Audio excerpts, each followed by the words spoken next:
হেমতাবাদের বালুফাড়া এলাকা থেকে এক মাদক কারবারিকে গ্রেপ্তার করল হেমতাবাদ থানার পুলিশ। জানা গিয়েছে ধৃত ব্যক্তির নাম খাদিম উদ্দিন হক। সে হেমতাবাদে ব্রাউন সুগার বিক্রি করত।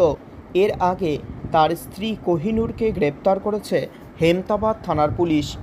বৃহস্পতিবার রাতে বাড়ি থেকে গ্রেপ্তার করা হয় খাদিম উদ্দিনকে। শুক্রবার দুপুর ৩টায় ধৃতকে রায়গঞ্জ আদালতে পেশ করা হলে বিচারক ধৃতের ১৪ দিনের জেল হেফাজতের নির্দেশ দিয়েছেন।